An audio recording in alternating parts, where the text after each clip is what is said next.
Vermin. The Vermin Series Book 1 by Ardin Patterson. Chapter 1. Wind slithered in through the cracks between the walls of the snow-covered barn. The pair of bedraggled teens shivered helplessly, huddled together. "I'm hungry," a voice mumbled from underneath the damp, tattered blanket. "When's Mika coming back?" A gentle kiss silenced Nicholas. He rubbed it from his cheek and frowned.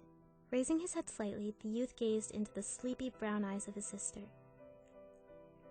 "I know you aren't feeling well," Susanna petted his head gently, "but you shouldn't complain." He wrinkled his nose and glared at her. "We haven't eaten all day." "You've had more to eat than anyone else," she said firmly. Susanna tossed her long tawny hair over her shoulder and tugged at her small turtle-shaped earring. She'd managed to hide it and the tips of her ears beneath her thick mane. "I and a sigh," Nicholas whispered, trying to hold back a cough. He licked his lips as his ears perked up at the crunching of snow beyond the barn and crawled out from under the blanket. The door creaked open. "Nicholas, come back here!" Susanna eyed the figure stepping through. She jumped to her feet and grabbed Nicholas by the arm, pulling him back behind the wall of hay. A horrible stench filled the air. "Xana?" Nicholas choked out. "Where's Mika?" Susanna hushed him, forcing him to lay back down. She inched out of their hiding place, glaring at the man by the door. "Hey there, pet," the man chuckled, waving a gun in his hand. "Be good now. Don't go biting anybody." Nicholas shivered, holding his breath. "What are you mongrels doing in my barn?" he asked. 4 others entered. 2 of them dragged Mika by the collar of his jacket. "Mika!" Susanna raced toward him. She hesitated, looking at the group of men. What's that smell?" Smoke drifted in from beyond the men. "What have you done to my brother?" The bearded man glared at her. "We're building a fire." Mika spat blood onto the man's shoe and smirked, flashing his dull fangs. "You don't think our kind will hunt you down?" Nicholas's hands shook. He pressed them to his chest and held his breath. "How did they find us? We were careful, weren't we? I have to do something. What if they catch up to the others?" "Shut up, you damn animal!" the bearded man growled, smacking Mika across the back of his neck. Mika winced and let out a nervous laugh. "Grab the girl," the man with the gun ordered. Mika struggled against his binds. "Don't you dare lay a finger on her!" Susanna backed away from the men and reached for the knife in her pocket. The man with the gun aimed it at her brother, grinning. "How's about you put that down, pet? Don't want any trouble now, do we?" he snickered. "Since you're such a pretty pet," the bearded man chuckled, "maybe we'll give you to the doctor as a gift." Susanna clutched her knife and glanced over at the wall of hay where her younger brother hid. I don't want to hurt anyone." Her hands trembled. A cry rose from the outside. "The fire's ready!" Mika yanked himself out of the men's grasp, knocking one over as he dashed toward his sister. "Come on, but what about—" "There's no time," Mika told her, dragging her out the barn doors. "Why didn't you shoot?" the bearded man asked. "No need," the one with the gun said. "We've got 12 outside. Those 2 beasts won't stand a chance." Nicholas shivered. Susanna screamed. His stomach turned. He forced himself up onto his feet and stumbled out of the hiding place toward the laughing monsters before him. His pupils narrowed as he latched onto the gun the man held. "Well, what do you know?" the man smirked. "You mongrels just keep popping up." Nicholas glared at him. His chest tightened. "You're not stupid, kid. Let go of the gun," the bearded man snapped. "He said, 'Let go, you dumb animal!'" cried the man Mika had knocked to the ground. Nicholas flinched. His keen hearing amplified the shouts from the humans outside. He jerked the gun out of the man's hand and raised it up. "Look at his face," the bearded man murmured. "He's got the fever. Just beat him and let's go find that girl before someone kills her." "Kato and I will go after her," the smaller man said. The dark-haired one nodded, and the 2 of them hurried outside. The remaining 3 men inched toward the sickly boy, grim smiles on their faces. Nicholas's eyes blurred over as he pointed the gun at the remaining 3 men. "No one steals from the doctor," the bearded man snapped. And no one lets your kind just roam around freely. Tavern is a human-only zone. Your kind ain't welcome here. If you give us back the gun, the soft-faced man knelt in front of the boy. We'll leave you alone. What about my friends? Nicholas cleared his throat and sniffled. He scanned the face of the man carefully. Heavy smoke swam through his nostrils. He winced, trying to keep focus. The whisper came low and harsh. That older boy is going to be burned, and that young girl will be used to pay for the damage he did to the doctor's home. Nicholas shook his head. We'll let you go free. He held out his hand, green eyes glimmering. Nicholas gulped up some air and trembled. That fever is going to get much worse. We won't need to kill you, the bearded man smirked. What's your name? The soft-faced man asked. Nicholas Sladen. Hello, Nicholas, the man smiled. I'm Vincent Gray. Nicholas glared. It's pretty hard to kill a man if you know his name. Those kind of memories can haunt a man for ages. Vincent raised his brow to emphasize the fact. Nicholas lowered the gun. His throat tightened. Why don't you give that here? Nicholas shook his head, raising the gun at them again. Hands shaking, he staggered toward the barn door. Come on, Nicholas. There's no need to hurt anyone. Vincent crept toward him. Be a good boy and give me the gun. Move, Nicholas forced out. The men eyed him, then turned to Vincent. I said move! The boy screamed. As you wish, Vincent smirked, stepping out of the way. Santa! Nicholas shrieked, racing out of the barn. He stared at the horror before him, then shut his eyes. The world swayed along with his body, and he collapsed. The three men hovered over the boy as he lay in the snow. The man who had the gun spat on him and kicked him in the side. Stupid animal! Here's your gun, the bearded one chuckled, prying the weapon from the boy's hand. Thanks. Hey, Vince, that was a good move, trying to outsmart that beast. Vincent sneered and shook his head. The poor thing reminded me of my old man's dog.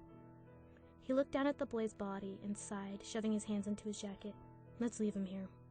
He won't survive much longer. The two men nodded. I'm heading to the pub, the bearded man laughed, putting an arm around the other's shoulders.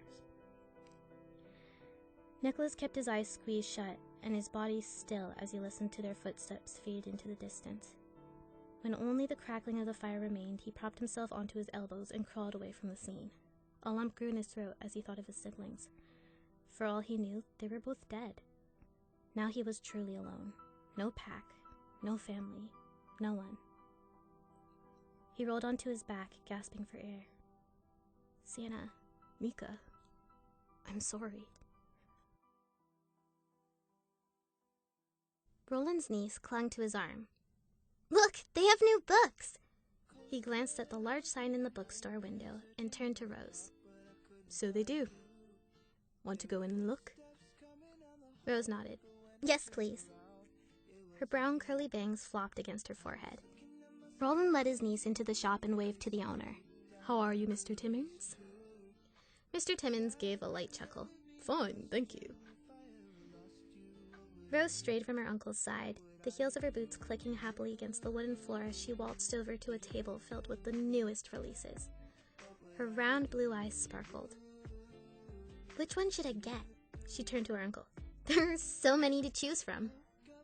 Mr. Timmins and Roland made their way over to the young girl and eyed the books on the table. These ones over here will give you nightmares, Mr. Timmins warned. The old man adjusted his glasses, pointing to the cover of a book with a contorting gray sea creature. And the ones in the middle are for boring folks. You mean those who like to enrich their minds with a stimulating and highly advanced read? Rose giggled, shooting a glance at her uncle. She hovered over a book with a picture of a horse on the front. This looks interesting. What's wrong with an educational read? Roland asked. They turn your brain to mush, Rose teased. That's why my teacher is so boring and dull. Young lady, just because it's your birthday doesn't mean you can talk badly about others, Roland scolded. And just so you know, I quite enjoy those educational books. That's because you're boring, Uncle, Rose winked. I like this one with the horse. It sounds like it's packed with adventure and romance. Mr. Timmons shook his head. What does a young thing like you know about romance? Nothing really, Rose shrugged, handing him the book. Just that it makes people's brains turn to mush. Mr. Timmons let out a laugh and went over to the cash register. Roland followed, removing his gloves, while Rose continued to check out the display of books. That niece of yours reminds me so much of your brother, Mr. Timmons said softly as Roland pulled out his wallet.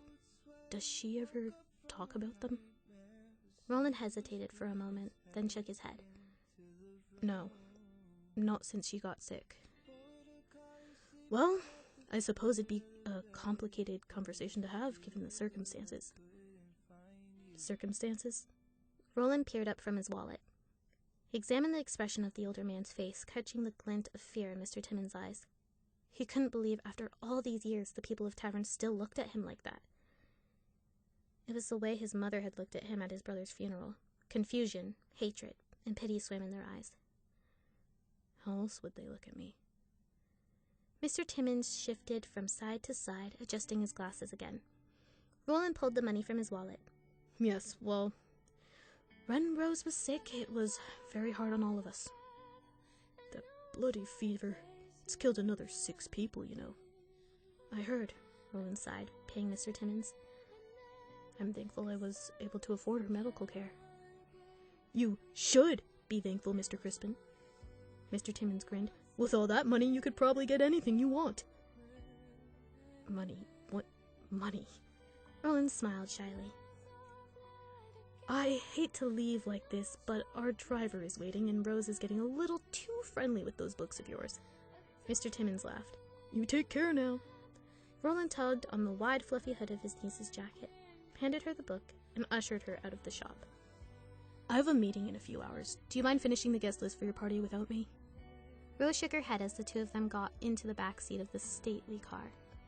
Rose gazed out the window, likely daydreaming about owning a beautiful horse of her own. They used to own several, but times were lean. A small grin crept over her lips as they headed down the country road. I wish we lived on a farm, Rose whispered, looking at the snow-covered barns outside. Roland glanced at his watch. Mm-hmm. Isn't the snow pretty? Roland looked over at his niece. Did you say something? Rose rolled her eyes and leaned toward the window. Mr. Leon, stop the car! The driver glanced up into his mirror and waited for Roland's command. Rose grabbed onto the car door. Stop the car! Rose, calm down. What's the matter? Roland grumbled. Someone's lying in the snow! The vehicle halted and the young girl raced out into the cold, the skirt of her dress gathering snow as she forged a path. Roland hurried after her, his feet sliding on a patch of ice. Rose, wait! The two of them stood over the body and trembled. He's breathing, Rose whispered. She took off her jacket and wrapped it around the boy. He should see a doctor. We can't leave him here. He'll die. Roland stared at the boy and swallowed hard. How long has he been out here? There's sweat running down his forehead. This is bad. He needs to get inside. We'll take him with us. It looks like he's got the fever. He picked up the boy and brought him to the car. Roland laid the young man down in the back seat. Rose, sit up front with Mr. Leon. Rose nodded and rubbed her arms over her long, red sweater. Roland crawled into the back and watched the boy's chest rise and fall as he struggled to breathe. You'll be all right, Roland said gently. His niece stared at the boy from the front seat, her blue eyes filling with tears. He'll be all right. Roland drew in a deep breath and forced himself to gulp it down. Taking care of an invalid, let alone a stranger, meant he'd have to try and get his hands on more medicine and find somewhere for the boy to stay. 2 months ago, dealing with Rose's sickness while keeping his nephews out of trouble had drained the 24-year-old. What would another young soul do? Roland sighed. We'll do whatever we can to help him.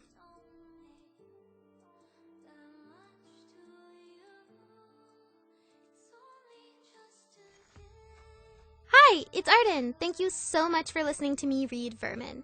I had so much fun recording this chapter, honestly, and I cannot wait until you read book 2. If you haven't gotten a copy of book 1 yet, and you'd like to start reading it, I will leave a link in the description below for where you can pick up a copy.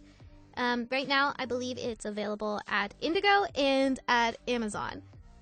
And if you'd like to get updates on the series or just see some cute little fun videos on it, you can follow the Vermin series at TikTok, or you can follow me on my personal social media accounts at Ardin Patterson. Those are on Twitter, Instagram, TikTok, and here on YouTube. Anyway, I hope you have a lovely day, and we'll see you later. Bye!